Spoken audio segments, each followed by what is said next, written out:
Hey everyone, and welcome back to the Firefighters Podcast, where we seek to develop, inspire, and motivate the world of the emergency services operator through a series of wide-ranging conversations. Now, before we go any further, just hit that rate, follow, or subscribe button on whatever platform you're listening to. It's a key performance indicator for us and helps us reach even more people. Now, here's what we've got for you today. Sam, welcome to the podcast. How you doing, brother? Brilliant, mate. It's a privilege to be asked to come on, mate. I'm grateful. Thank you. Mate, I was really sort of humbled when you kind of reached out and you mentioned some really valuable things that just kind of triggered so much in my head around some of the things we've been discussing on the podcast around mentoring and the strength of the people that you'd been around and how you felt they'd developed you. And then when I kind of got pouring back through your story and looking that you'd obviously had a big background in rugby and then you did so much strength and conditioning, you had that kind of ethos where I wanted to try and bottle it. Do you know what I mean? You try and like capture a little bit of that person. Yeah. Because whilst you and I have done all kinds of stuff we're probably not proud of at times, there's a weird correlating factor around self-discipline and all that sort of stuff. Because I mean, before we came on, we spoke about, strength disciplines and the life of bodybuilding and all that sort of stuff. Were you always a disciplined sort of person, do you think? I think massively. I think growing up, I'm a builder's son. And I say that quite proudly, really, So, early in the morning, I could hear that transit van start up outside my house at 6 in the morning. I'd think, from a 10-year-old onwards, really, and you think, well, I'm going to work with my dad today, and that wasn't a bad thing. That was pushing mowers or whatever.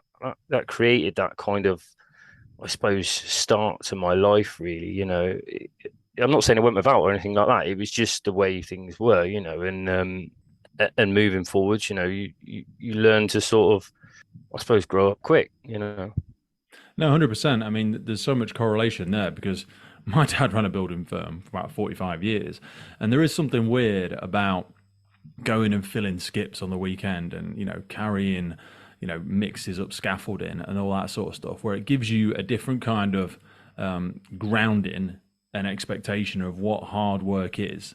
And whilst it really sucked at the time, and like when we had some holidays for me would have been going to work with my dad because my mum was working and she worked in an office, so I couldn't really go with her. So I would go and be on the building site, and if I didn't want to get involved, I would sit in the van by myself. And you don't have a phone back then. You could listen to crap radio, or you could get out and get involved. That's exactly the same as me. Do you know what?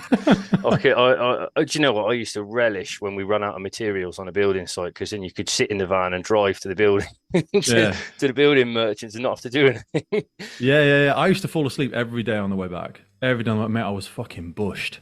Absolutely crushed. But wasn't there something nice? Like, at lunchtime, when you just used to like find a spot in the middle of the wreckage somewhere, you'd pull over a bag of cement, or you'd go and find a spot that wasn't covered in cat piss in the sandbag, and you would just sort of nestle in. And there was something about, and I felt this a lot actually when I used to start going to my first stack fires and my first big fires, when you get yourself a hot can or you get yourself something out of the welfare van and just go and find yourself that little spot to nestle into. Do you know what I mean? There was kind of something weird about that. Did you have that?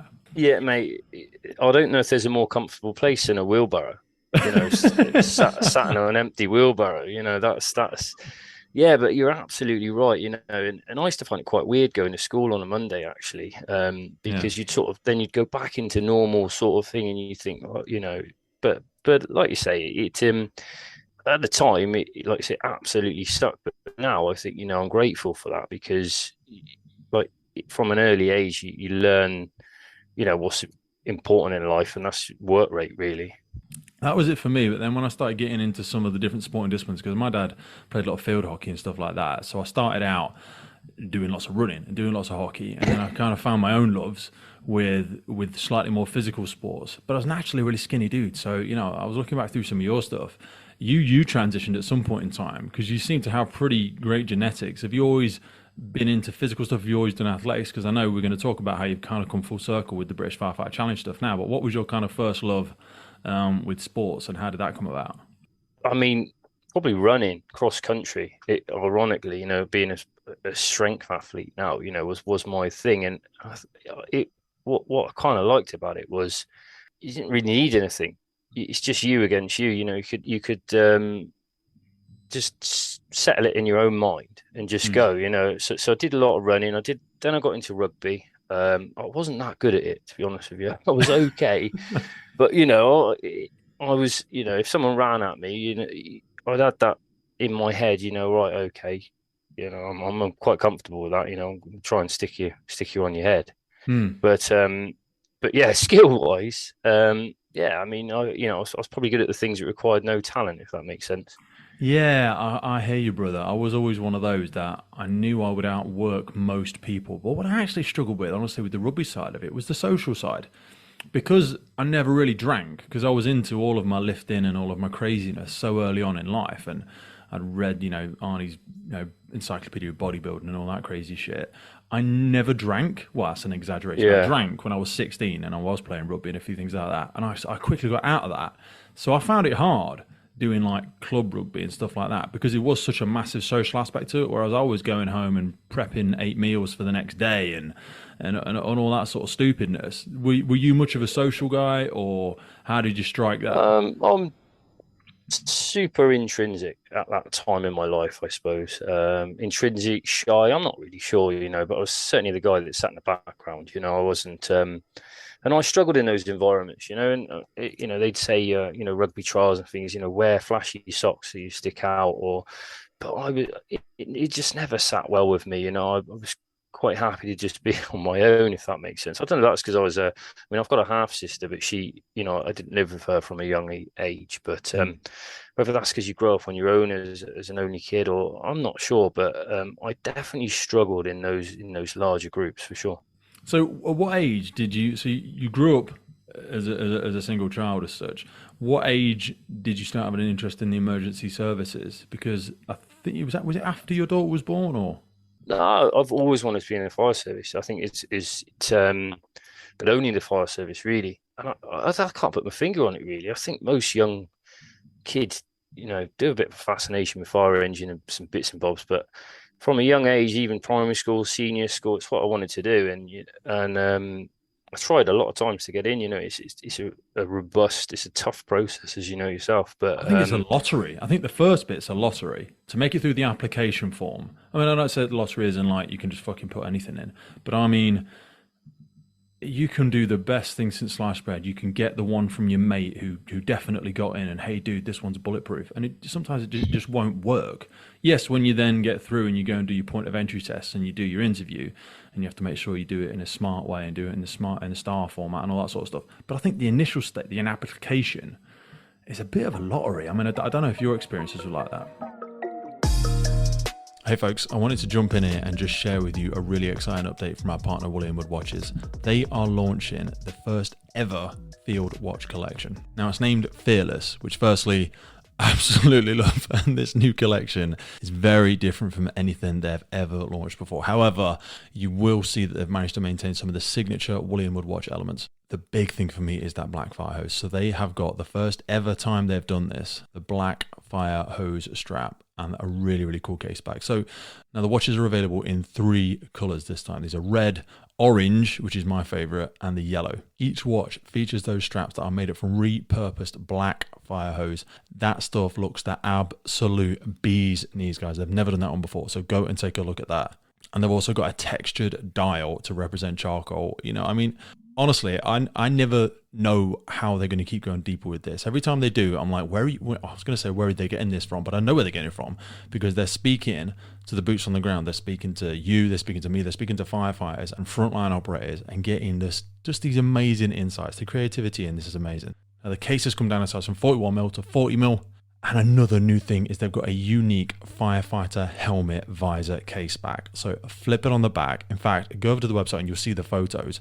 That visor case back, guys, it just looks absolutely incredible. Now, the watches are available to buy immediately, like right now, and they can be delivered within 24 hours in the UK and 48 hours from UPS collection in the US. The link to William Wood Watches is in the notes below this episode. You will not regret it. I am 100% putting this on my list. I'm going to be nagging them like crazy because I know you can pay in 3 stages as well. You haven't got to go in full whack on this. The new Fearless collection, William Wood Watches. Go check it out. I was born in sort of Middlesex, Staines, and then I moved to Cornwall when I was 5. And then at the age of 18, from 16 to 18, I worked in the steelworks. So I was sort of, which I enjoyed But then at 18, I went to university. And after university, I went into the fitness industry. And just as I was getting into the fitness industry, I tried, but I put a really flimsy application form in. So I'm not surprised that one didn't go. And I think a lot of it was not knowing the right and wrong things to write, if that makes sense. It's just like you say, you as time goes on, you sort of get, I had a bit more life experience, I suppose. What was the thought process? And I was able to sort of put those situations and those things. That was rugby. That was my dad. So I was really happy working on site. I'm grateful I'm not there now. At the time, as a youngster, it was brilliant fun. It was hilarious. I just thought it was great. But we grafted, we worked hard. And but I went to university mostly to play rugby, I suppose. And my dad just said, look, give it a shot. If it's not for you, then you can always sort of come back. I never did go back. I stayed in where I am. So that was that really. That was fair play to him, because I don't think and this is such a cack excuse, I know, but when we're kids, like, we do need a bit of guidance. My parents probably gave me too much freedom, because I was really a bit of an arsehole kid, and I started taking lots of drugs when I was like 16, 17, just performance enhancing drugs, and they found like needles in my room. We had a massive disconnect, and they kind of let me wander off into the world. And I do begrudge that a little bit, because part of me felt like they should have leaned in a bit more. And that sounds like such a BS excuse. I always say that, by the time you've got the key, when you can sit behind the wheel of a car, your excuses that you're attached to your parents have like an expiration date. You need to take responsibility for it. And I do. But I'm a bit like, my sister went to university, and I don't think my life would be any better or worse if I had gone. But they didn't push me to go. And you'd argue that that's a great deal of freedom and fair play to them, but like, you kind of had that experience, but still came back and felt that it wasn't for you. Why did you choose to go in the fitness industry after it? It's because I did a degree in strength and conditioning, so that's what I did. But I didn't really go back to Cornwall just because I was settled where I was, and I had this little part-time job while I was at uni in the gym. And in the summer holidays, people used to go home, and I stayed and did this gym instructor's course. And that's just where my path led, and I sort of started teaching classes. Uni, again, is another environment I struggled with, again, mainly because of just being a quiet guy, and my whole life, I suppose, I've been driven to rugby training by my dad, or made to go. And whilst I was there, I did enjoy it. But this was the first time you sort of could make your own choices. And, and I found myself enjoying the gym work more than I did actually playing rugby. Although I really like rugby, I do enjoy it. I did enjoy it. But it was the gym work. It was the first time I wrapped my hands around that Olympic bar. I thought, oh, okay, this feels good.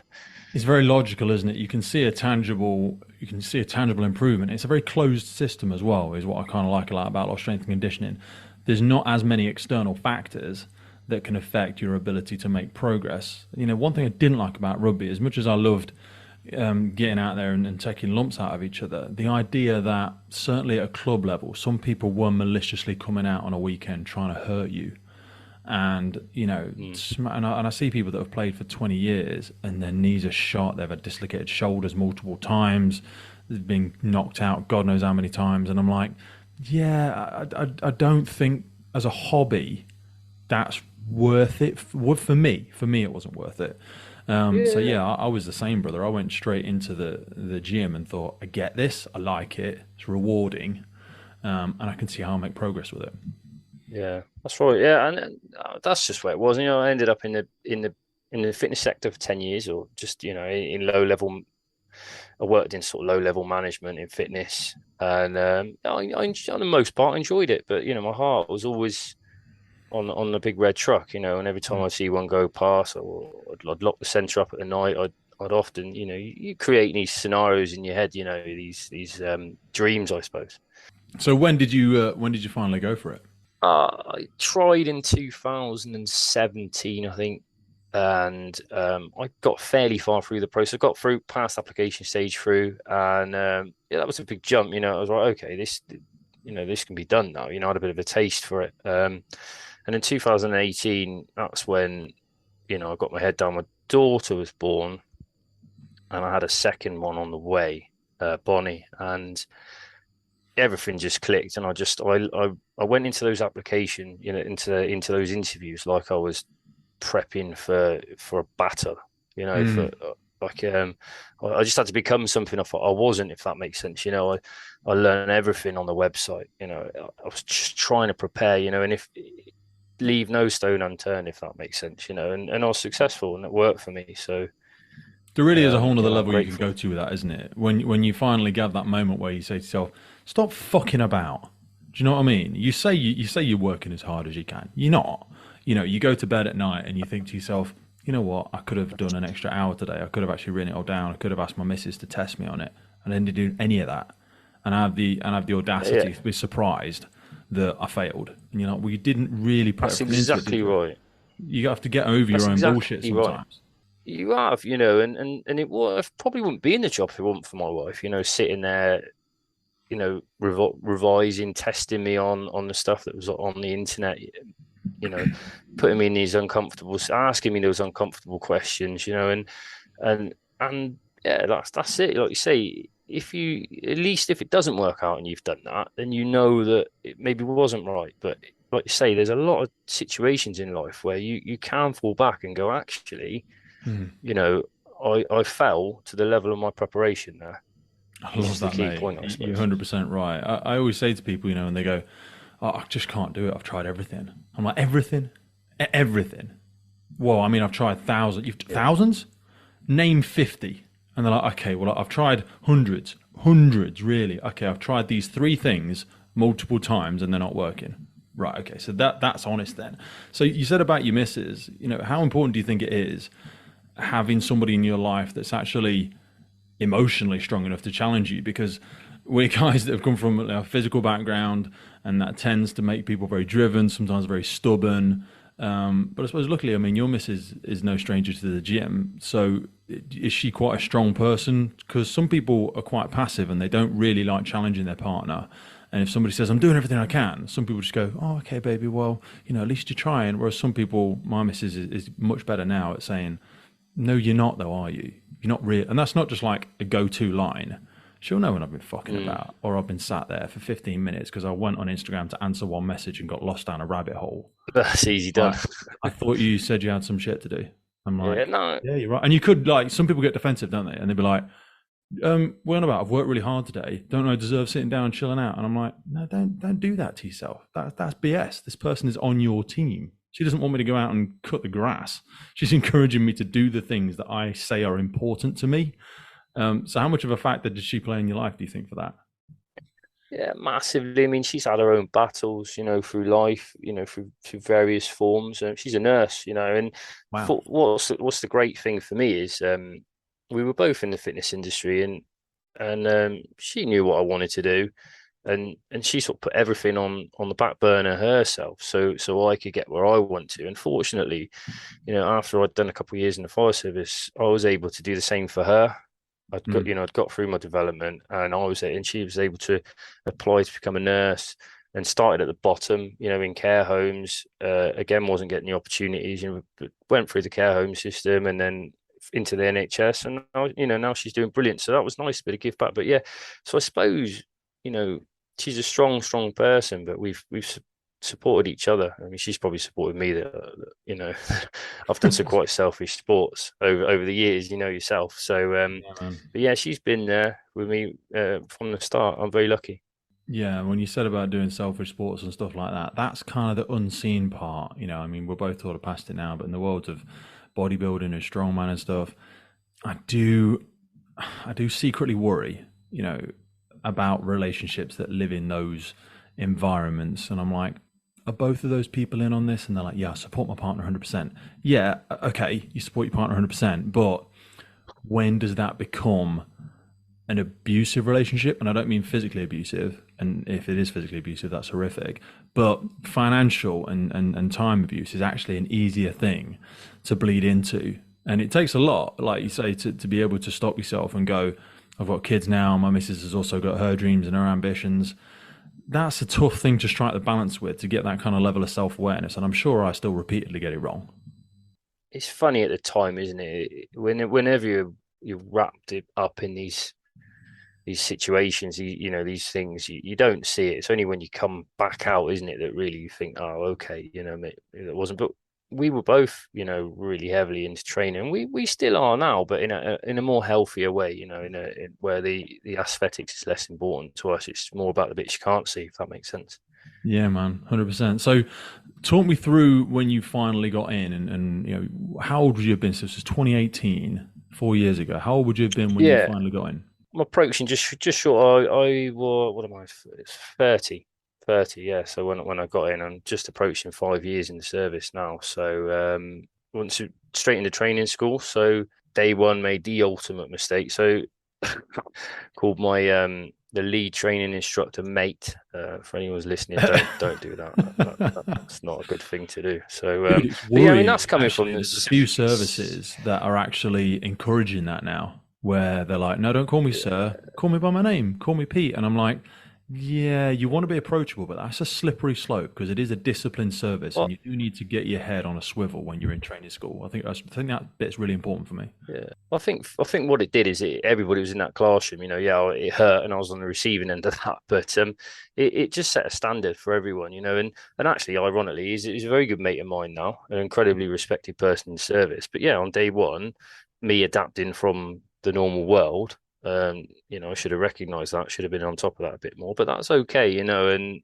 you dust yourself off and you go again, and everybody in the room is thinking, right, okay, we're here to go to work now. So that was absolutely fine, and yeah, then straight into training school, just normal pumps and ladders, breathing apparatus, all the normal stuff, mixture of theory. Had some incredible instructors that are still in service now, really well respected guys, like fire service gods to me.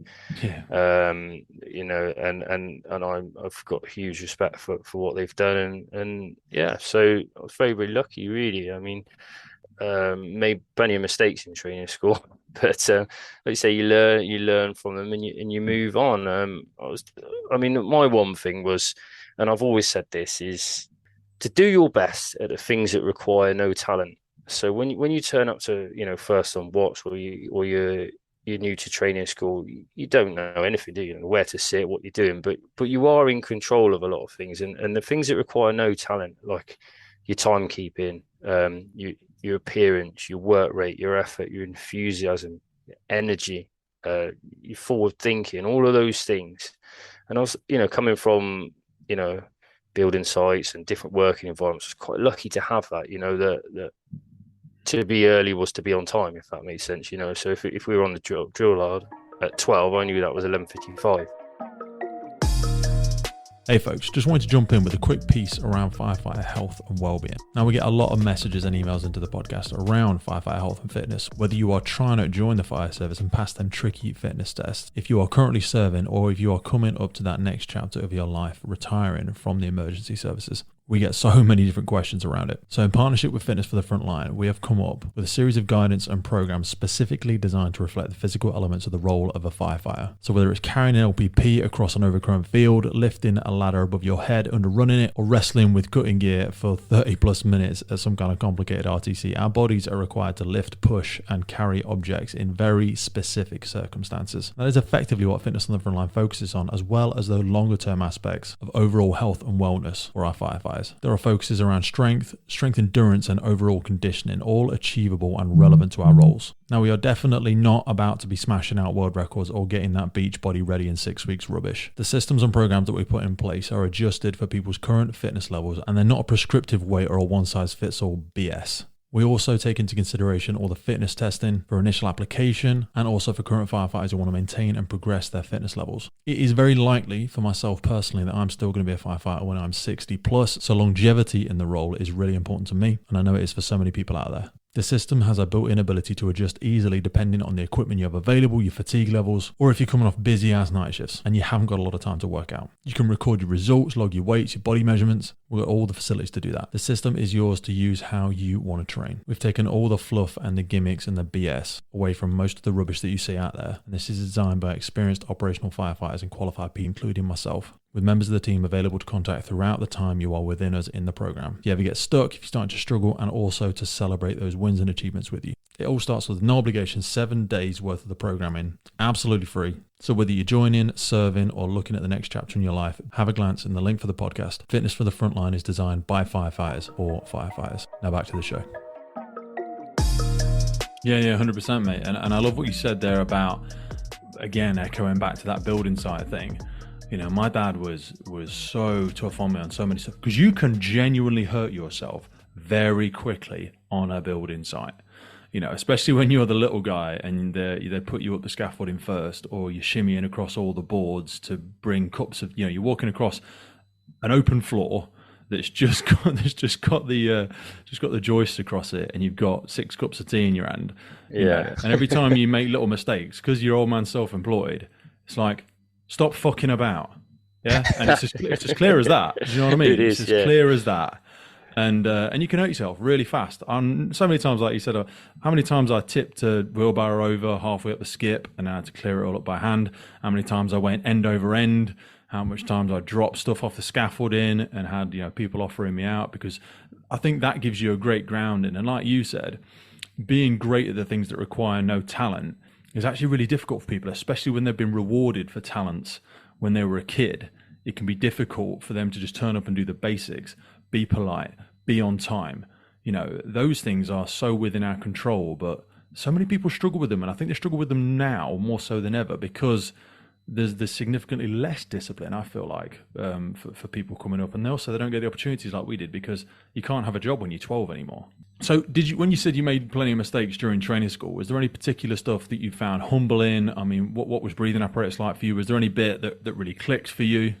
I mean, I went with, in my head, I was given some really good advice, and that was, you know, some might agree with me, some might not, but that was to be the first in every day and the last to leave. And I did that. My poor family, you know, they went on the back burner, unfortunately.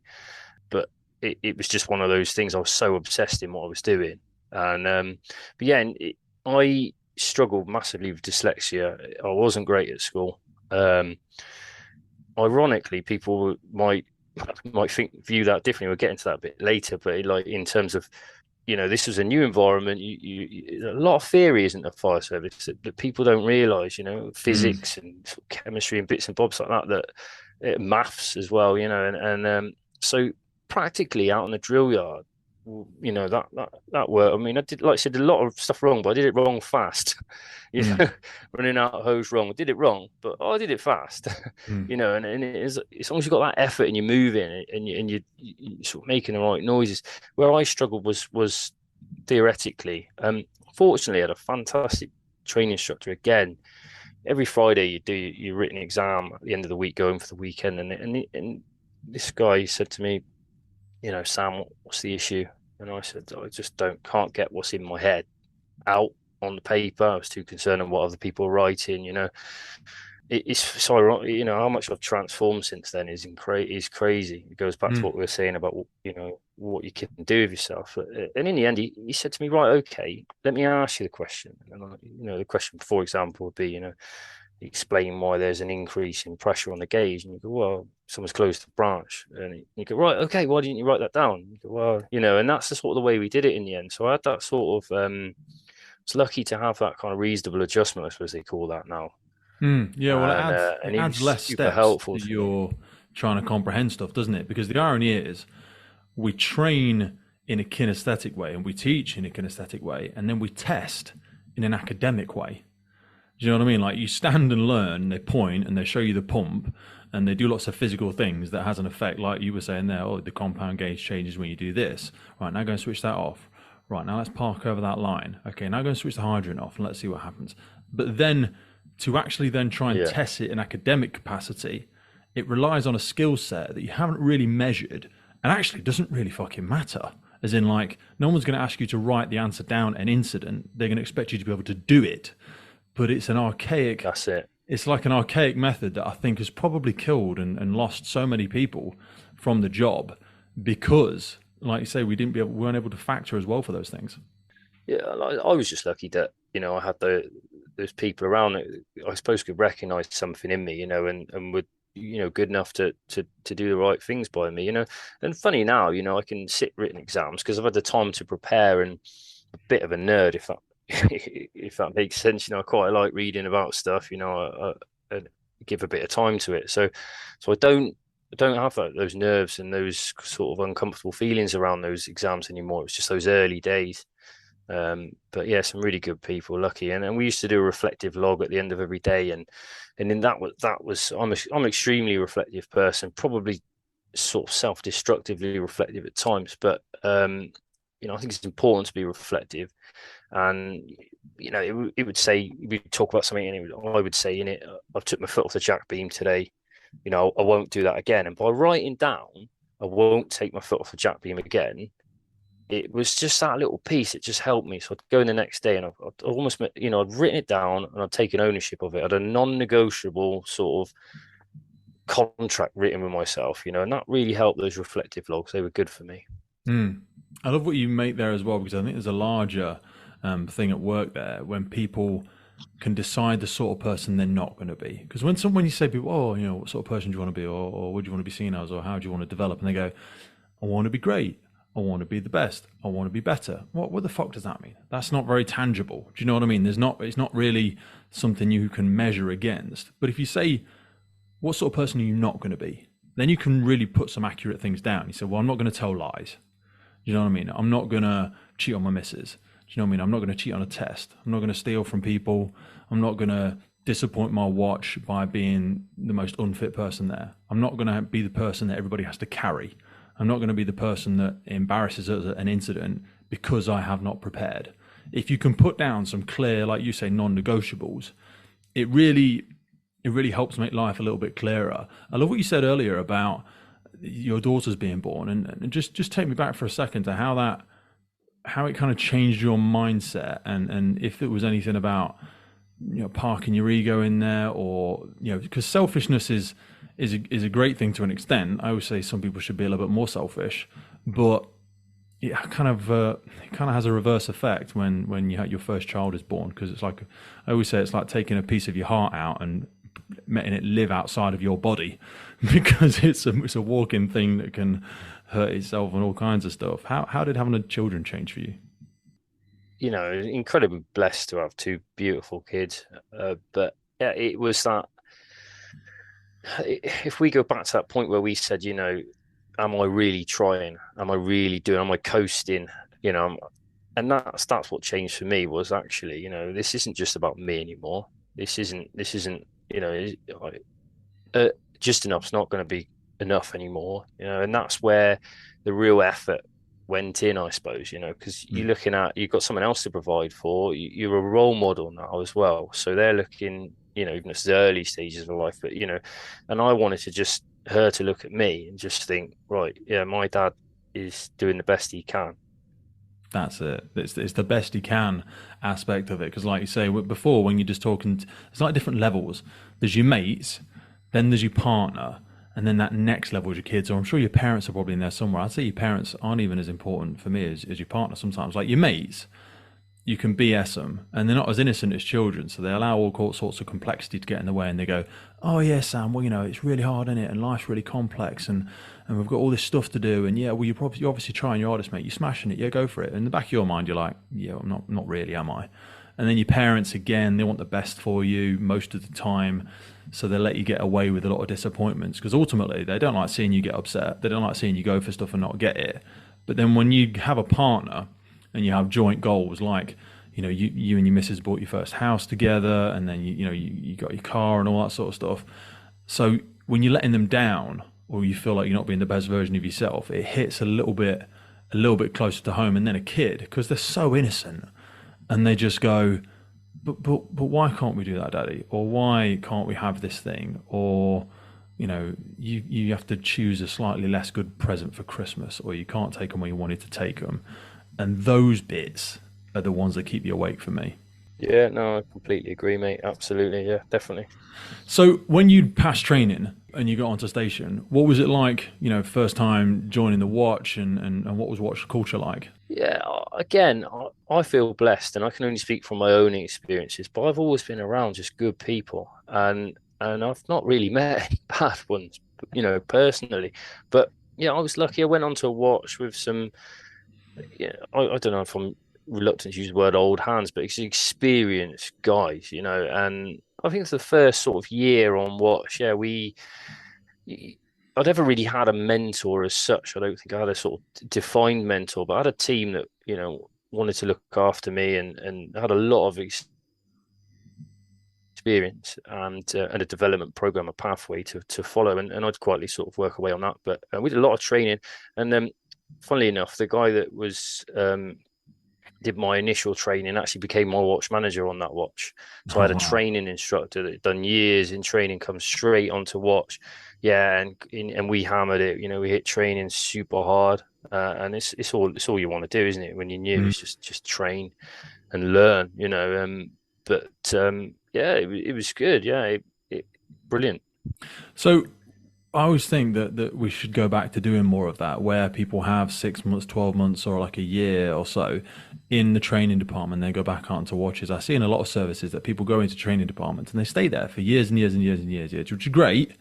But you don't see as many like secondments or anything like that, where people go in for a bit and then come back out and bring all of that learning back out to stations. And they always say a rising tide raises all the ships. So having that constant adjustment and that recalibration can really, really help with bringing people out. So having an instructor as your watch manager, what did, when you say you had a whole team full of mentors, what was the kind of things that you felt were kind of good coaching or good mentoring, or what made you coachable? Because a lot of people struggle, especially as we don't like getting shouted at, we like getting bowled at.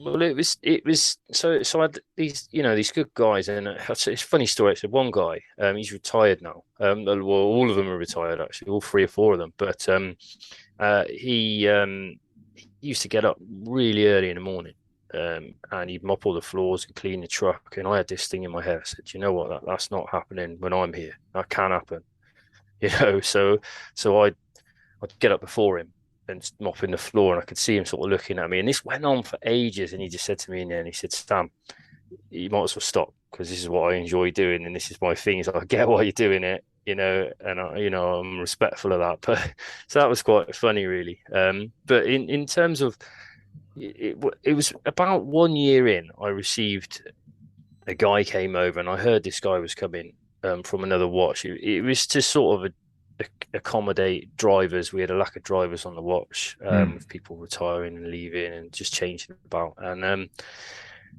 And he was a brilliant guy, firm. I'd worked with him a little bit before, but I didn't know loads about him. And yeah, I was told he's going to be your mentor. You're going to have a set mentor now, and I'm brilliant. Yeah, absolutely great.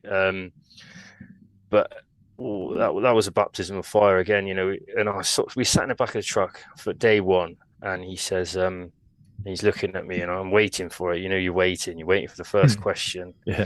He goes, all right, now then. So he come from West Mids originally, but transferred, and I said, he said, now then, Sam, what do you know about that tally you're writing on the set? I said, oh, it's put my pressure on it, put my name on it. He said, okay, what else is on it?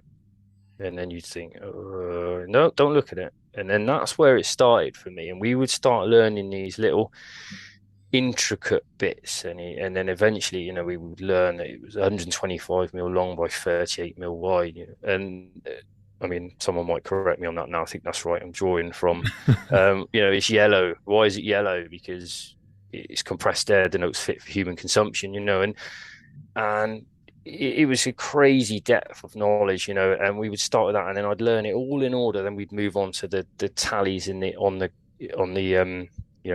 guidelines, the branch ones, the main ones, and we'd learn all this information. And what I suppose I didn't realize at the time was you could be almost forgiven for thinking, "Wow, my goodness, this is a lot of information. What is it necessary?" And a lot of people would say, and I've had these professional discussions with people, that's not necessary. You don't need to know that. And the truth is, and what I didn't realize at the time was he was training my brain. He was training me how to learn. He was an intelligent man, but he was giving, like we'd go to the gym and we train our muscles. And he was doing the same with my brain. And every day I'd fatigue me in my brain, and I'd retain a little bit more information. And I was becoming almost an academic person, something I'd never been before, because we were going through all this And because I'd learned that, learning other information became a little bit easier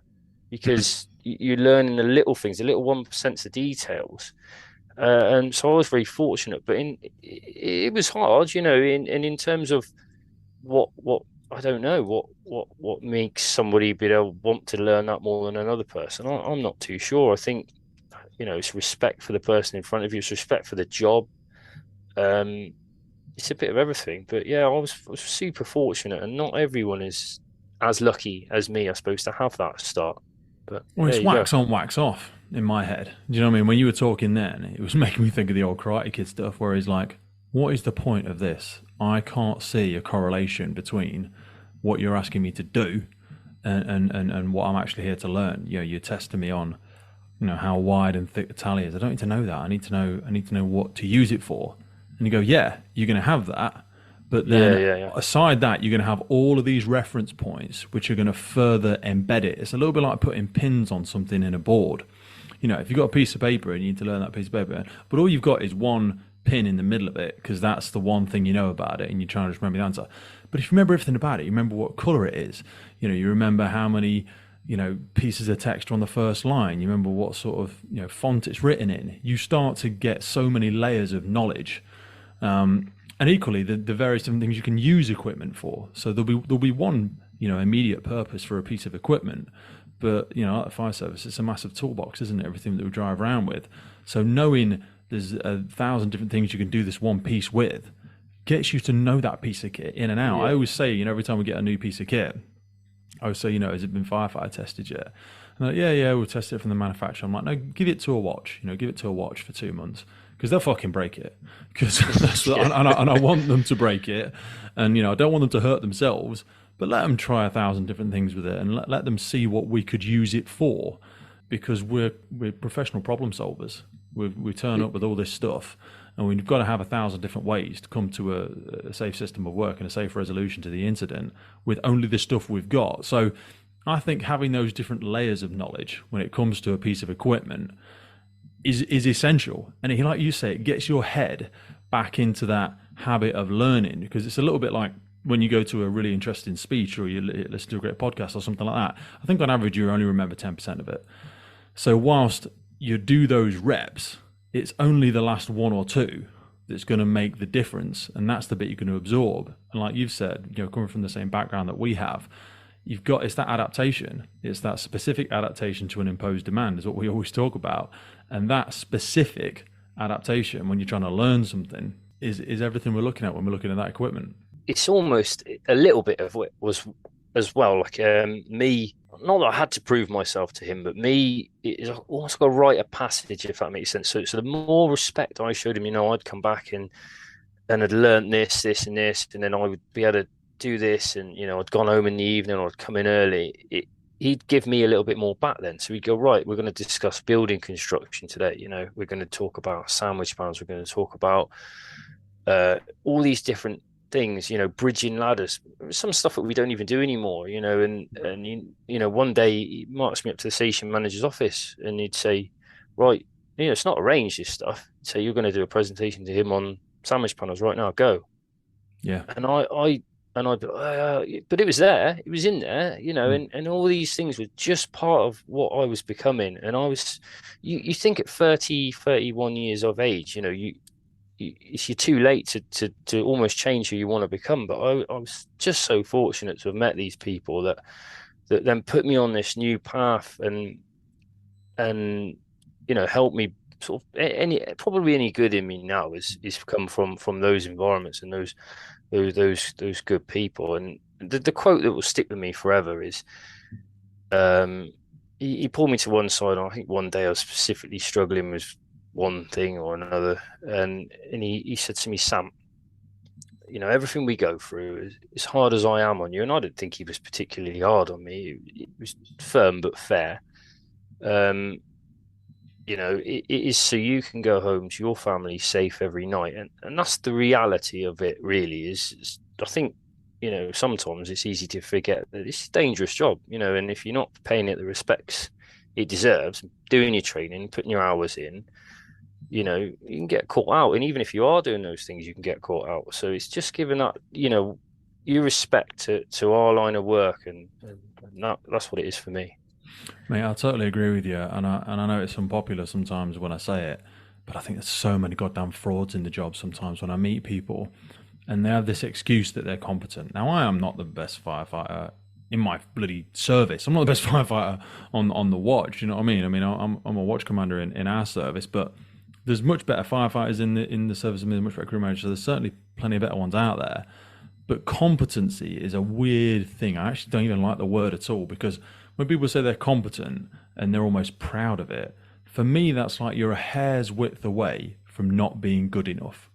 And, you know, I have this when you see people preparing for their fitness tests or preparing for their reaccreditations every 2 years, every 1 year, whatever it is in your service, and they get nervous about it, and like they just pass it. And I'm like, just pass it?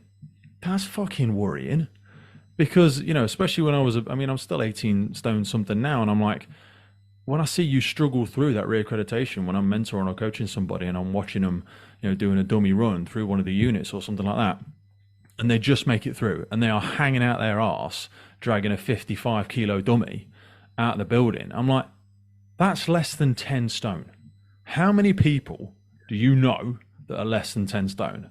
Well, it might be a kid. Yeah, okay, we're all in love with the idea of rescuing a kid. Kids don't really get stuck in buildings because they're quite fit. You know, the parents want to get them out first because we're worried about them. They scramble their way out. It's the fat people that die in fires, or it's the old person, or the person that's infirm, or the person that, you know, or if I get stuck in there, are you going to drag me out? If we're wearing together, can you pull me out? And, yeah, we laugh and we joke. Yeah, stop fucking about. Can you do it or not? No, you can't. Yeah? So that's what really grinds me, is I hate this idea that we're just good enough. And people play it down, and like, you know, you're in your 30s and you had to be coachable to take that on board. I know you're giving a lot of credit to a lot of other people here, but I want to hold you accountable to the fact that you had to be receptive of that. You know, they say you can lead a horse to water, but you can't make him drink. And you had to want to drink that. You had to want to swallow that. You had to want to take that on board. Some people are just too goddamn cool for school sometimes now.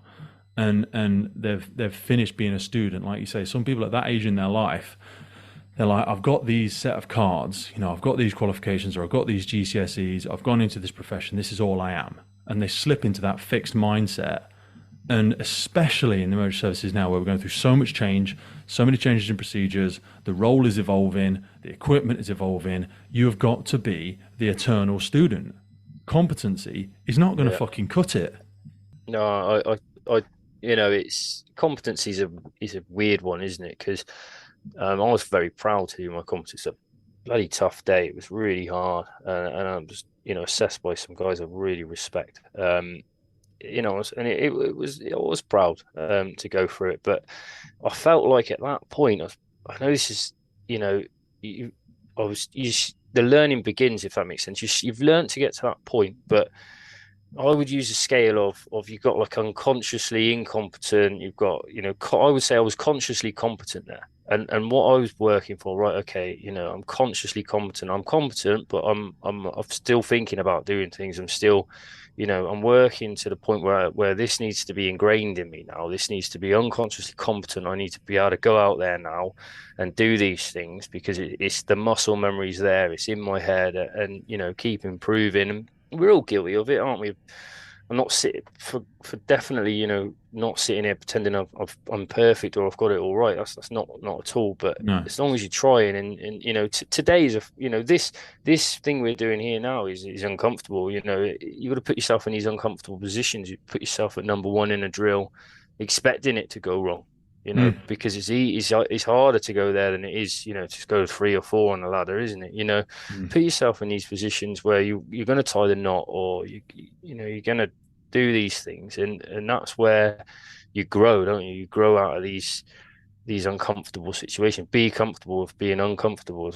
100%, and you know, you articulated it perfectly there, and I just want to say thank you for having been brave enough to come on, because I always say to people, look, it's a bit like when you first go into the command seat and stuff like that. You start a whole nother chapter of your learning process, and with the podcast, I always call it learning out loud, because you've got to have the humility to go on. And we have some wonderful, firefighters, doctors, paramedics, police officers, and just sector experts, even in our sector.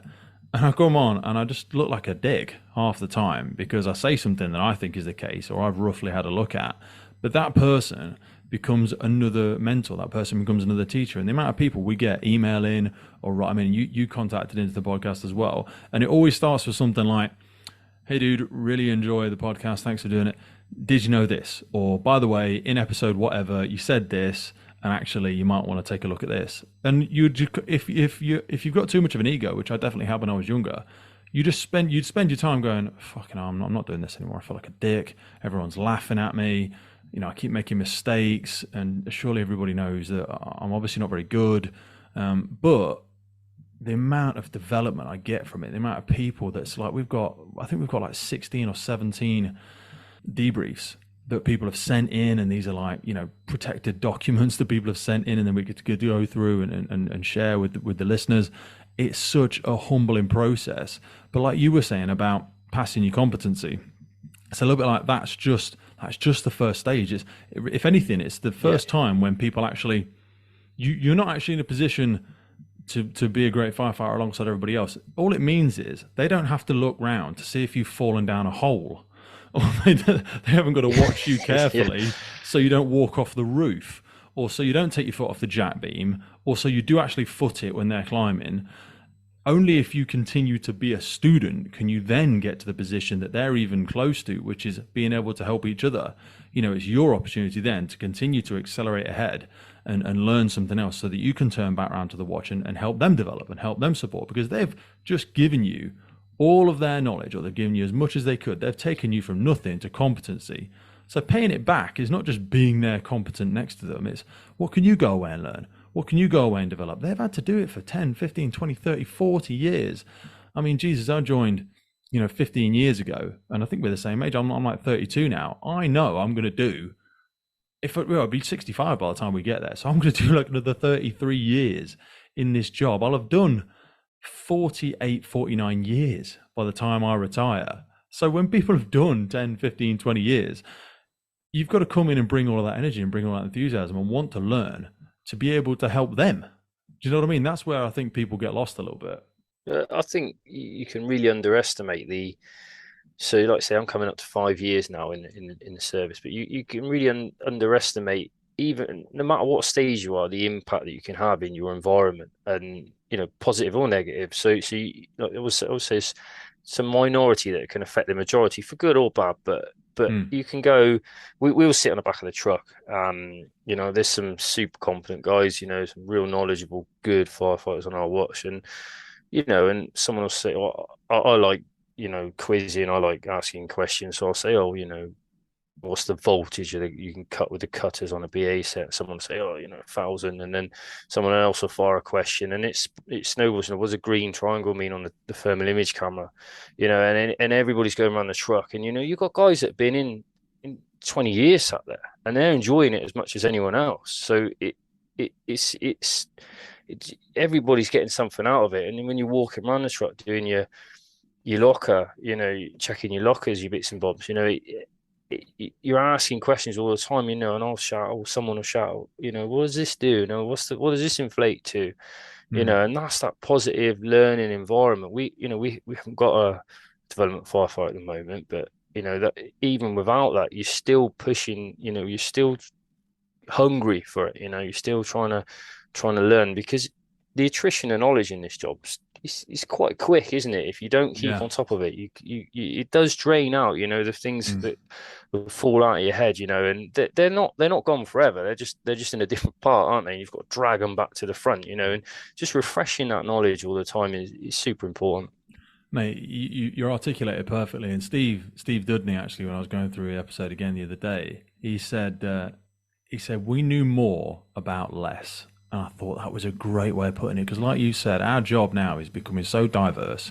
We've got more random pieces of kit on the truck. It's a fire and rescue service, so the amount of complexity of rescues that we go to as well. We've got to know at least as much, but about more stuff. So when we romantically think back, and this is not an excuse, it's not a slope your shoulders moment, but it's like they were real in-depth experts on less stuff. So we've got to step up to the plate now and have that same level of discipline and passion. And sometimes that'll come at the sacrifice of, we don't get to fuck it off for the last 2 hours of the day, and we can't just, go out early for beers, and we can't just, lay up and watch films all Sunday and not do, just do the station scrub and not do anything else. We've got to want to learn more. You've got to want to lean in more. And if you want this to be the best time in the history of the emergency services, which I do, I don't want to look back on this period of time and go, we were the generation that let it slip. We were the generation that took our foot off the gas. We are just custodians of it. It was here long before us and it will be here long after. So it's our job to leave it better than we found it. We owe this job everything. It owes us nothing. It's important. I had a different watch manager, and he said to me, he said, Sam, you can't expect everyone to love it as much as you do. And I said, why? And he said, well, you just can't, but why? He didn't have an answer for me. But I guess people feel differently about things, but all you can do is be in charge of your own destiny, your own learning, your own journey, and hope that snowballs into other people, and there's other people that are similarly like-minded to you, and it's all rubbing off on everyone, if that makes sense, and just creating that. I think for me, going back to competency, when I first was sort of in the first 6 months, really, I remember I jumped early for someone, and we were going to a domestic, and it ended up being 2 development firefights in the back. It's just the way it was. And I remember the watch manager turning around and looking at us, and he was from a different watch. And then I remember looking at the driver, and I remember the look he gave the driver, and that was the look of like, thank God you're here. And that look stuck with me, because I thought to myself, whatever happens in my career, I just want to be the guy that when the person looks round, they look at him and go, it's all right, that person's there. Yeah. And I think when I get to that stage, you'd have to ask your peers, yourself, whatever, the people around you, but that's what everybody needs to be doing, is having enough respect for each other that we can be those people that can be depended on. Mate, I hear what you're saying there, and I actually go, so when I experience that, or when I see a similar behavior to that, I can go dark really fast. So sometimes I'll go and do station visits and stuff like that. And when the recruit leaves the room, or they ask them to go and, start clearing the bins out at the end of the day, or we've finished our meeting, because sometimes I'll go and I'll do debriefs at stations, or I'll go with a procedure or something like that in the role that I'm in at the minute. I go and visit different stations. When I go there, and then the recruit or whatever goes off and needs to go and do their folder work, and you hear the odd person go, oh yeah, Pete, not like it was when we joined and all this sort of stuff, and God, you should have seen him today. We had this job and they didn't know where the thing was, and I asked them for this. I'm like, yeah, and I play along for a minute, and I'm like, so what are you doing now? He's like, what do you mean? He says, why are you sat here bitching and moaning with me when you could be down there with them? So when's the last time you stood at the side of the truck with them and went through everything? Well, I'm not their mentor. Right, so that's the attitude, is it? You're better than that. Do you know what I mean? The people you talk about that developed you, they'd be fucking ashamed of you right now. Yeah, there's people you speak about with reverence and go, oh, I had a great mentor that did this, and we'd spend hours together down at the pump. Right, when's the last time you stood with them for hours in the night? Yeah, or you didn't, because you're an electrician, weren't you? So you're out busy all day, and then you came on to nights and you went, fuck this, I'm going to bed, or I can't be asked to go and stand down there with you. I says, you're a disgrace. And I say that to people sometimes, and it goes down. And I have to be careful as well, because I don't want people to put anything in against me, and I haven't had anybody put anything against me or anything like that. But I'm also like, and I always try and finish it on a night note. I says, guys, he or she might not be what you think they are, but they're on your watch. They're on your station. Yeah, if they move and you think, oh yeah, we've got rid of them, what are they going to say about the time that they were here? No one cared. No one helped me. It smashed my confidence. I don't feel like I know what I'm doing, and nobody there really helped me. It's you. You've got to lean in. They are a representation of you. I'm so proud of the recruits that I've had the opportunity to work with and mentor and stuff like that, because I want them to look back, like you said, when someone turns around and looks you on the back of the pump and has confidence. I want somebody to leave a watch that I've been on, or where I've been in charge of them, or cared upon them. They go, hey, you know what, he really listened and he really helped me out. And I actually went to him with this thing once. I was really struggling with it. And he helped me out, not because I was the font of all knowledge. Maybe I just got them in contact with a sector expert. Maybe we called an instructor out to come and join us on the watch for the day. Whatever it might be, you're the one that's got to lean in. You don't expect them to come all the way. I always say to people, meet me at like 70%. I'm not expecting you to go. Some people expect recruits to go all the way now. They expect them to be super hungry, and yeah, we were, but people are not like that as much these days, and that's okay because they've got all their own stuff going on, and I think the financial side of it is making things more challenging because everyone has to have a second employment now, at least, if not 3. Yeah. So they come into work and they're a little bit tired, and sometimes they lose that passion for the job a little bit because they're so busy having to support their families with a second income. But it's down to us to be able to lean in that extra bit, because otherwise, if people don't come in and they're not hungry, we are going to be in that position. And I'm sure you find it now. And I'd love to speak to you about where things are at in your service. Is we're having so much recruitment now, that you will very quickly, if not already, find yourself to be one of the senior hands on a pump, and you're like, Christ, this fire engine's got 8 years of experience on it. That's the max it's got. We've not, that JO's been in role. They've been in for 3 years, and now they've done 1 year acting up. So they've been in for 4 years. I've been in for 5, and there'll be a collective, very low experience. So the only secret weapon you're going to have is teamwork. Look, guys, we're going to get there today. Let's just look after each other. Yeah, let's keep a head on a swivel. If you don't know something, shout up early, because together we'll either know the answer, which we probably will as a group, or if not, we'll be able to come up with something that's safe, and we won't ask anybody to do anything that's dangerous, and we won't expect something to be happening that's not happening because somebody doesn't know what they're doing. They just haven't spoken up yet.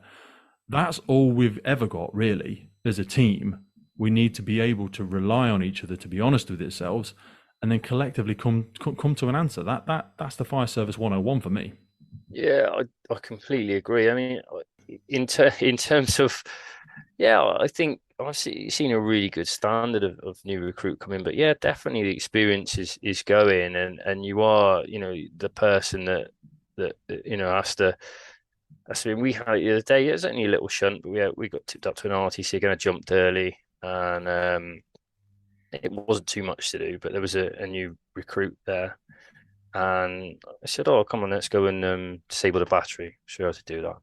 So it might be useful to carry a 10 mil, this kind of thing, chatting away, and then somebody else came along and they thought we had a turf winch out, so let's talk through this. There's no pressure. There wasn't any rush to do anything at great speed, and so it was a perfect opportunity to just get hands on kit. Someone else said, "Oh yeah, stick with Kush. She's got one of them brains."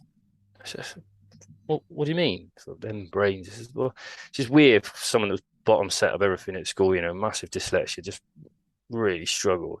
Yeah, you just take the information on, don't you?" It's like, I was just sort of smiling to myself, thinking, all right, okay, but that's not the case. It's the work that's gone in forward. But what was really nice for me there was I was able to then sort of give back to this, and then the next shift they came on, and this she rushed up to me. She was like, "Oh, Sam, I've got myself a 10, 12, and a 13 mil spanner for my pocket." And I was just grinning. I was thinking, brilliant. I'm not asking everyone to go out and buy their own kit, but people are, she's hungry for it, and I'm thinking that's amazing. You could ask the question, well, which terminal do you take off first? That kind of stuff, and it's just you rolling then, aren't you? And so I've seen a really good standard. I can remember the first incident I went to where I thought,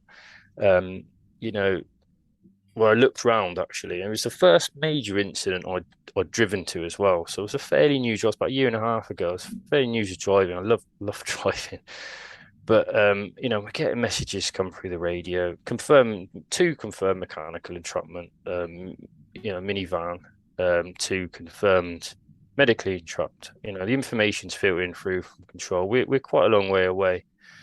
So I'm sort of, driving close to my capabilities, because as the information's coming through, you're relatively inexperienced. It's my first big job I drove to, and we got there, and everyone jumped off, and I sat in the cab and I looked, and I didn't move. And I sort of sent an informative message. So I got off, put my kit on, and my boss said to me, he's a brilliant guy. He said, "Kush, start small, get bigger. Let's get into this now. It's that confidence. Let's get going. But every sort of space creation method that you'd ever been to, it was like, whoa." I've never seen anything like it in my entire life. It's a rural community, so we do get a lot of RTCs. And and I looked round, and it was a bit of a split crew, a bit of a mixture of everyone, and then I could just feel people looking at me. And I thought, oh, this is me now. Yeah, exactly. I'm that one. This is my time. Right? Okay, yeah, okay. And as soon as I recognised that, and you got in that, right? Okay. But it was, all we could see was literally an arm. It was crazy. And we got there. We did a very good job in the end. But that was, I recognised that incident as being right. This is there is no more being coached. Yeah. At this stage now, then were you looking over your shoulder to see who's there? And you haven't even got to have all the answers, but people are looking at you without sort of seeing your hand now, and they're going, "All right, what do you think then, Kush?" And you're going, you could be that dick and go, "Well, fucking, I don't know. What's the incident commander said?" Or you could be, "Right, guys, yeah, I mean, we've got a bit of a plan. This is the A plan, or this is the B plan, or this is the primary route we're going to take in." What I want you to try and do is just get around that side, have a little think about this. Just go and set up an equipment dump for me.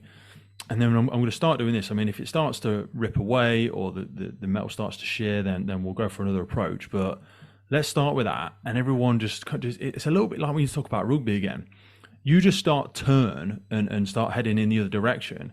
And it's only that small action. That's all it takes sometimes for everybody to start getting behind it. And then you start moving as a team, and those really small but significant things, because same when you spoke about that girl and bringing the spanners into work, some people can either douse that flame or they can give a little bit more oxygen to it, because somebody could say, "Hey, I've got a 10 more spanner," and you get some people out there just go, "Right, I was a bit sad, nobody cares, why, there's one on the truck," and then they just turn around to try and laugh at someone that's just trying to, and that could be it for them. Not as in they'll leave the job, but that could be enough for them to go, "I'm not doing that again. I'm not making myself look a dick. I'm not even going to get involved. I'm not really that bothered. I'm not even sure really why. I'm going to put a transfer in. I'm not really enjoying this." And it honestly can be as little as that. But talk to me about driving, because driving was something that I was always stoked to do. I don't drive anymore because the role I'm in doesn't require me to drive. Well, I don't drive the appliances anymore. But when I first did it, I drove the trucks for like 10 years. Absolutely loved it. But you also get a different perspective as a driver, like you say, because some jobs, especially road traffic collisions, you get a different view of it because you're sat back sometimes, taking all the messages, doing the risk assessments, checking in with officers and all that sort of jazz. And you see the whole thing unfold in front of you. And sometimes you can learn even more from that. Yeah, I mean, RTCs are like bees to a honey pot, aren't they? Sometimes you can learn a lot from standing back. But driving, I've been driving just over a year now on blues, and obviously you do test a bit before that. But I'm sitting there smiling now. It's my favourite part of the job. It is just ace. But like you say, it's a variety to the role as well. So it means that, I can now go in, you go into, it's a different kind of pressure, isn't it? Setting up a fire ground and making sure the hose is flaked up, making sure you don't run out of water, sending messages, first impressions, informatives. It's a new pressure. And I quite like that, just keeping on edge, and then the next day you'll be wearing BA, next day you'll be driving the aerial platform. And then it's you've got that different excitements of but we've got 3 very keen drivers on the watch, and everybody knows when it's their turn. Yeah, but you do, and you comes with so much more. Obviously, there's a responsibility of the fact you've got to get everybody there safely. Yeah, there's the obvious bits about that, but because you're then always sat next to the incident commander, he or she relies on you to kind of be their right hand as well. Because you're talking a lot more on the way. You're talking, even when you're out doing community safety, everything like that, you're together a lot more. So I find it a really good transitional step for those that want to, do that incident command role. Because like you say, you get involved with all of the command support stuff. You get involved with the messaging formats. You're always accessing the risk information far more. You're going into the depths of analytical risk assessments and filling out everything for the incident commander. Yeah. and they rely on you significantly more. And whilst everyone should have a general understanding of where stuff is on the truck, you've got to be one of the best pumper operators on the truck. You've got to be one of the best in command support. You've got to know where everything is. You've got to make sure it's fueled. It really does bring a whole extra level of responsibility to it. And unlike incident command, I don't know what it's like in your service, we don't get paid anymore for it. And I think that's going to be a crux for the development of UK Fire and Rescue Service. And it's something I think we're going to have to change, because a lot of people, funnily enough, don't want to drive these days. Not a lot of people, but a certain number of people, a percentage of the population of the fire service, don't have an interest in driving. And also the fact that you're putting your own license at risk is an interesting one. I mean, you obviously have got a passion for it, but do you see the same appetite for driving in new recruits? Or, what you said, obviously someone had to move at one point in that time because you were struggling for drivers on the watch. Do you see that same thing, or am I just speaking out of my own bias? No, I can only talk in facts, and there is a bit of a driver shortage. I mean, I don't know why that is, why people aren't so keen on. Maybe it is the extra responsibility, like you say, if you bump the truck, it affects your license. I'm not sure, but it could be that. I mean, I'm not sure, mate. Like you say, there's a number of reasons why. I think some services put it in as as part of the development role, but that's not seen here. No, it's Firefighter 9, isn't it? In the I think it is Firefighter 9. Firefighter 9. I can't remember now. I think it's National Competency Firefighter 9 when you're doing your NOSes, because you have to do 4, 5, and 6. Oh, no, 3, 4, 5, and 6 to get competency. It used to be in some services. Thing is, they're moving to all these skills for justice in some services, and they have BUD systems in other services, and then some are just adopting their whole own approaches to it. But I very much think to be a really well-rounded firefighter, you should do your driving at some point in time, because it's not just about, like I've just said, it's not just about driving the truck. It gives you so, and also if you're in the back, some people lean away from command support all the time. They don't like it, they don't understand it, and actually they're not very good at it. And you pick up so much topography and all the risk information and everything when you're learning as a driver. It's that different, like say some 3 a.m. shouts where you're looking at the ticket and you rubbing your eyes and you're thinking, right, okay, where the hell is that? What's the fastest route? You're on Google Maps, and the driver, the messages are coming through, it's whatever it is, and the incident commander's like, where you're going? Where you're going? You're like, you think left or right? Yeah.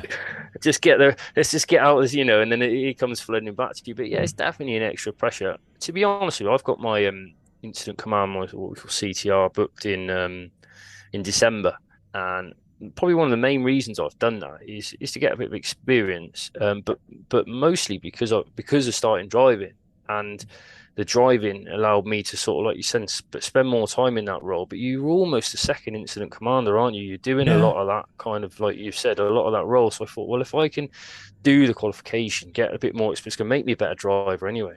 I think everybody should do their initial command, their initial incident command, whether it's an IIC or whatever it is called in their service, because it does just give you an appreciation for what the incident commander is thinking about. It makes you a better firefighter in how to support them, because you understand the things that they're thinking about.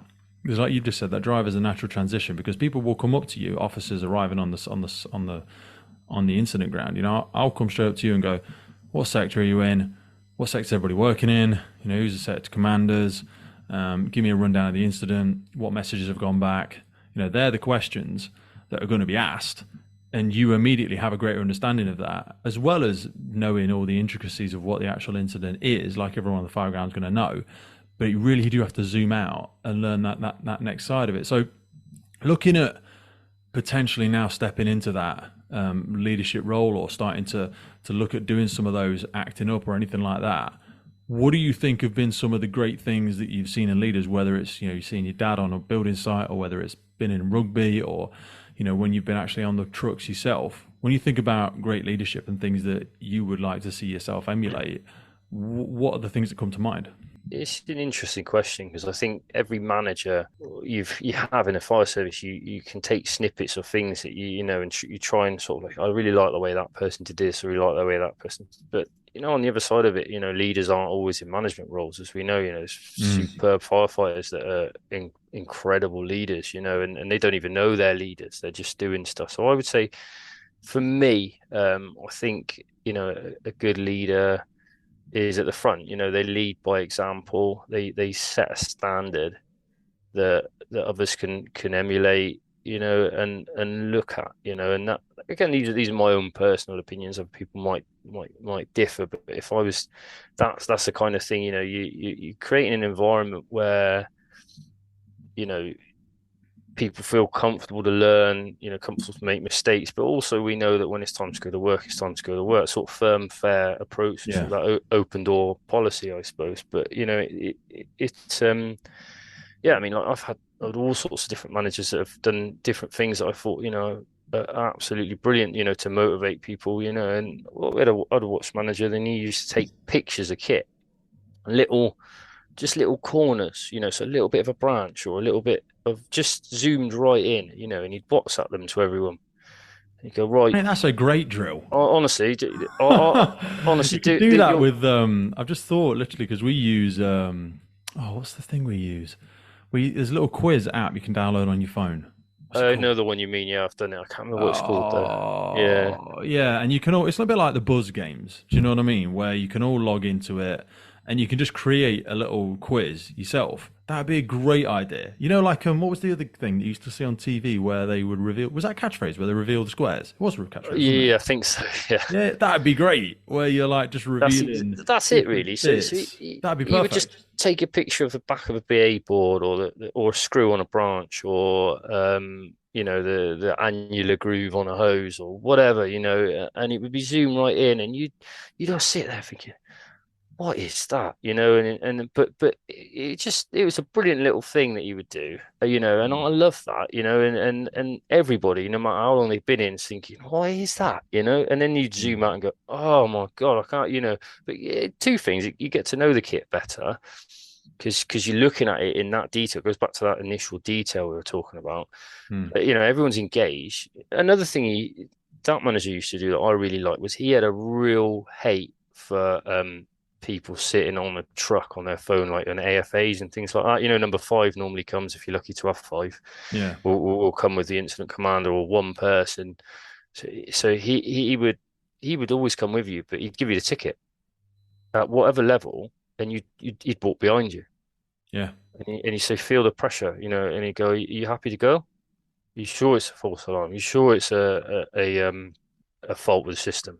Yeah. And you're feeling that pressure differently then, aren't you? Because then you're like, I'm not just sat on a truck doing nothing here at the moment, and that's, that kind of little bits and bobs that different people used to do, so you take these things and hopefully that, you hold on to them and you can pass them on. Mate, 100%. There's so many things that flashed through my mind as you were talking then. It was like, when you're talking about taking a small picture of something, I always used to, and I still try and do it now, I'd black things out instead. Like if you pulled up a locker, took a picture of the locker, and then just blacked it out or like blurred it out on the screen and go, what's missing from this picture? Or you take a risk document and black out the title of the name and any address or anything like that. And just from knowing what it says, so it says things like, I don't know, you say, this has got 6 acetylene cylinders. It's got approximately 500 people during the day. It's got 200 people during the night. It's got 2 external staircases. It's got a shop above it, and or a shop below, and then residential above it. And just keep revealing pieces of information to see who gets the name of the risk first. Do you know what I mean? Little stuff like that. Yeah. As boring as it is or whatever, it's a great thing to do. Or you take a picture of a map and black out all the streets and go, what's the name of that street? You know what I mean? Or, see who can get the furthest by saying, right, we'll leave the station, get me to this address, and they have to name every street as they go. And then every time they get it wrong, it goes over to the other team, and the other team can pick up from where they got it wrong and go, right, what is it then? Well, I'm turning left and I'm going to George Street, or I'm doing this. And then when you're talking about, walking out with the instant command, I always used to do that. And I heard guests were just released, actually, Steve, who is a firefighter at the airport, and he's also on call as well. And he's always, simple thing, he always goes, ideas go. Do you know what I mean? When he's on the way somewhere, he's got all of his stuff in his head, and he's going to list off all the risks and the hazards, but he would just shout it out in the pump, we're going to this, ideas go. And let people shoot out the hazards and go, right, well, I'm thinking about this, I'm thinking about loose cables, I'm thinking about maybe floorboards that might be up, or, going to illicit drugs factory. Okay, well, I'm thinking about booby traps. I'm thinking about, maybe sharps around the door. I'm thinking about the door might be locked from the inside, so I need to make sure I've got the breaking in kit. I always just say, don't get off the truck and take nothing with you. Never get off and take nothing with you. Even if you just walk into don't even just take a torch and a GP line. Do you know what I mean? Don't walk up with nothing, because you're going to need something. And the breaking in kit is always a good thing to take with you in AFA. Not like we want to start making damage, but don't come with me to the 3rd floor with nothing in your hand, or wherever we're going, all around the back with nothing in your hand, because you're going to be no use. So I want people to come with, but bring something with you. Do you know what I mean? And then we can talk about it. What made you decide to get that? Not to make you look stupid, but tell me your thought process behind it. That's brilliant. I wanted to ask you about recruits and some of the common mistakes that you sometimes see new recruits make as a kind of flip side of the good stuff that you've done. But when you're seeing people come through now, is there any common mistakes or like a piece of bad advice that you think people should ignore? I think ultimately you got to set your own standards, and motivation, it just comes and goes. No matter who you are, some days you're more motivated, but you got to have that discipline. If you've got discipline, you're going to you got to do my advice is just do the little things. Just do the little things well. Like, handing over the truck, making sure it's nice. That represents us, cleaning the locker seals out, cleaning the cab out. You start with the little things and everything starts rolling. People notice that kind of stuff. But, I haven't really seen, but one thing I would say is, like, say, you're a master of your own destiny, and I've only heard it said a few times, but it's the yeah, I know. That's one thing I'd never say. If somebody's trying to tell you something, even if you genuinely know it, which you're probably going to learn something from it anyway, the yeah, I know, or I've already been told that. I just sit quietly. You can listen to everything. You can dismiss what you want to dismiss, but just absorb as much as you can. Everybody wants to help you. Nobody wants to see a firefighter not do well or struggle, do they?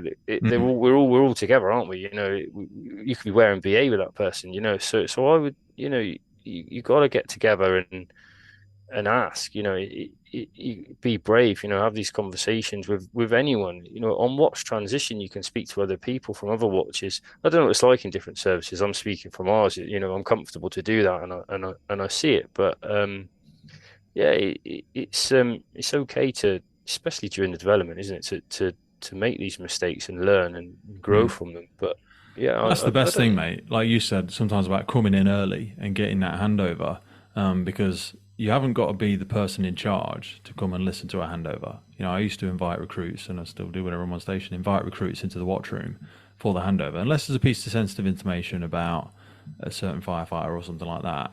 Come in and listen to the handover. Or if the person doesn't want you in the watch room listening to the handover, then go out and wash the trucks with the crew before you, or at least go out and be present. Ask them what jobs they went on to. Ask them how it went. Get their perspective, because you're all on the same service. But like you said, even if someone's talking about something you already know, you're going to hear it in a different way. You're going to hear it in a different perspective. Whenever you're talking, all you know is the stuff that you know. You're not going to learn anything. Listen to your own bloody voice.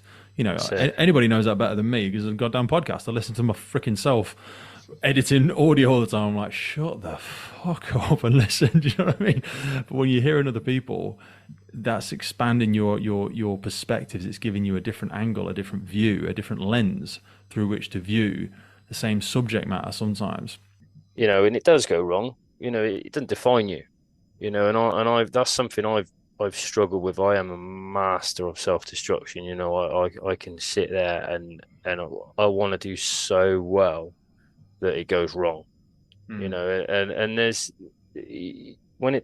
nothing wrong with that. When it doesn't go quite right, it's just about picking yourself back up and having another go. I did my 20-month review, obviously quite a while ago now, and it screwed the ladders up big time. Something that I'd done a ridiculous amount of times, and it was horrendous. To be fair, no one did that well. A lot of it is nerves, a lot of different bits and bobs. Yeah. But then I come in the next day and I thought, absolutely beating myself up big time about it. And I said to, and I could see the look in my watch manager, and that was the same watch manager that was at training school. And I said, look, my BA set's already serviced. My guy's gone. I said, my kit's out ready to go. All I can do is go out on that drill yard and put it right for you now. And he's like, right, 5 minutes, full kit. And we did every single pitch we could do in that way. On a car's part there, go out that way, And I could see his face, He said, well, why didn't you do that yesterday? I was like, I don't know. I don't know.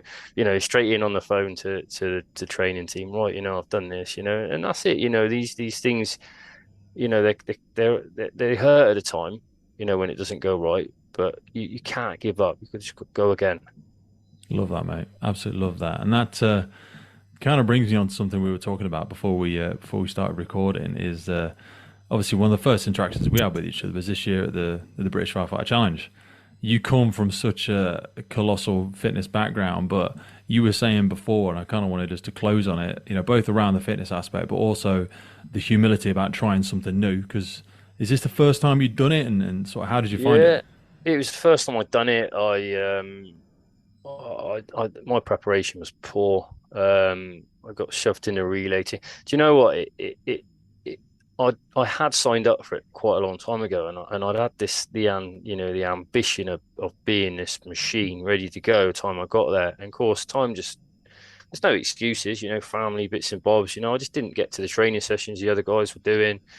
I hadn't been to any, and and I rocked up on the day. But did a lot of fitness. I was still on the assault bike in the gym, still putting the work in. But it's a different type of fitness. It's very different, and and I thought I'll be okay. But it's the skill sets. It's learning. I've already got like a line and a 70 fixed up, ready to go. To practice. Because I was terrible at that. I ran to the third floor. Talk about like being humiliated. I'll tell you what, I don't think I'll ever live this down in the service. It's just a constant joke now. I ran to the third floor 3 times. To the wrong one because I was. Can you believe I was that guy? I couldn't sleep for a week, mate. I laid in bed just thinking, what on earth? And it's going, Kush, you've only got to go to the top. Like you got to go to the top. And I'm like, yeah. Stop saying that. Sound. I know where I've got to go. I get it. There's no more stuff above me. It's just. I get it. But I can't do it. It's just shocking, man. And it's just I hit that wall and I got to the barrels, I think, and I thought, the wheel. I went to the third floor, because I competed against a guy on the same on Blackwatch, that I know well, and then I made it back to the fourth because I hauled it all the way up to the. I had to lower it all the way. I remember, well, yours came crashing down, didn't it? Oh yeah, I think because I was so angry at myself. Managed to catch him back up. Went ahead on the hammer. The hammer was okay for me. It's the one thing I was worried about that went all right. Yeah, and then I went ahead on the hose roll. Thought right, we're back in, and then bang! I just hit the proverbial wall. That was it. The wheels came off. I was hanging out of my ass. I just thought, fuck me, where has this come from?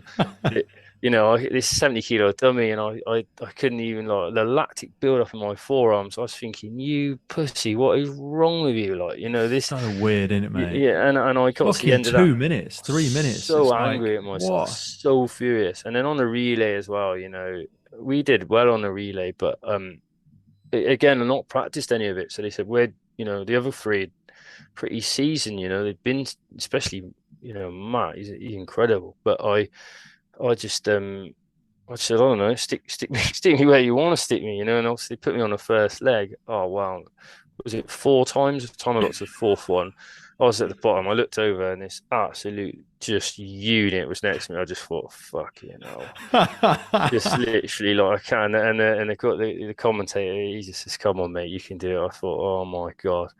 But we got through it and we done well. But you did do very well, mate. I just got to, I've got to go away. And what's brilliant is, like I say, I lost the love for fitness a little bit. Not general fitness, not health. Still fit enough. What I think to do the job and that. But that that you need that little that little something to Got to be a little you, bit tapped. yeah, You've got to to be a push little bit yourself. unnecessarily critical, and like you say, you've got to hold Yeah, yourself to a standard that's unrealistic and unnecessary for most people, to be fair. yeah, and I lost that a little bit, coming out of the gym environment. I didn't have that thing to sort of, I don't know, to push me to those dark places, those, and that, I come away from that and I just thought, yeah, okay, I get it now. I found something. I'm back, and the goal is to just do better next year, and enter a few other events and see how well I can go. It's just I've got something to focus on now. It's obviously not just about me as well. It's about my teammates as well. So doing better for that relay team, because that that hurt the most, I suppose, because you're letting other people down then, aren't you? And you're thinking, oh, if I'd have just attended a few sessions, I'd been a bit slicker at this, or done a bit more on this. But luckily, like you say, it's probably a nice way to finish is, good days and bad days. If one person's having a bad day, then, other people are going to pick you up and vice versa. It's that team ethos. So I was lucky to have that, and they dragged us through. I think this, I'm sharing this time with you today as well, mate. I think where you're at mentally, and you're still really young in the grand scheme of things, mate. We're both just babies, really. We're going to be in this job for a very long time. And hopefully we're going to live long after it as well if we kind of get our head screwed on. But you've got that kind of long-term mindset as well with your health and fitness now. And I'll speak on my behalf. I wouldn't dare to try and speak on your behalf. But what I was doing when I was younger was very short-term. I was going for an early grave if I wasn't careful, the things I was sticking in myself and all this sort of craziness. But now, and as we move further through it, this is where I see you, and this is where I see so many people that engage in things like the Firefighter Challenges. It's easy to be fitter in your 20s. We see some people, and Matt's an example. He's great, but he's also a lot younger. But the test of time, I'm really inspired when I see those 55 and 60-year-olds doing the goddamn British Firefighter Challenge and finishing the course. And I'm like, that's my ambition. Do you know what I mean? To try and sustain. I don't want to get any bigger. I don't want to get any stronger. I'm never going to do another PB. I'm not really that bothered about that. But to maintain what I've got now, and maintain, be able to do a full squat when I'm 60 and be able to run up a hill with my kids, they're kind of sad, but they're big goals for me to be able to sustain what I'm doing now. Because I love what I do. I love my life. I love the job. And I want to keep loving it. And I want to have a body that serves that. Yeah, no, I completely get it. And yeah, I suppose when you give up sport, for me, when I gave up sport, it was difficult, to know what direction to go to. And I was doing a little bit here and there, bits and bobs. But now I say it's I'm really chuffed to have that, that thing to focus on. But yeah, you're absolutely right. Long-term health, is paramount, and being at a standard of health and fitness as well that can benefit your family, but especially in our line of work, the guys and girls around you is really paramount, Mate, I love that. From your mindset to your work ethic to your standards, and to now having that bit of self-awareness, and without saying remotely condescending, because I said the same for myself, having probably about maturity as well. That's exactly what we need, mate. I really thank you for, spending what's been probably an hour and a half now. Whistles by so goddamn fast. Really appreciate that. I know you're probably taking a bit of time away from the kiddies and putting them to bed tonight. So thanks for that, brother. I really appreciate it. No, Pete, it's been an absolute pleasure, mate. Ace talking to like-minded people. It makes you feel alive. You got these other people around you, just as hungry for it. It's brilliant, mate. It's what it's all about. 100%, brother. We just got to keep fanning them flames. The value of association, putting yourself around other people where you walk away and go, you know what? I'm not on my own. I'm not a weirdo. It's not uncool to love what we do, and I love that, man. Thank you so much. No worries, brother. Cheers. The Firefighters Podcast is a global podcast seeking to develop, inspire and motivate the world of the emergency services operators. Through a series of wide-ranging conversations celebrating those within our sector, we seek to encourage and support this incredible group of people. It's brought to you by myself, operational firefighter Pete Wakefield, and I speak with individuals from all walks of life who I sincerely believe can add value to or develop those who have chosen this life path. Please support your emergency services wherever you are in the world, and thank you for listening.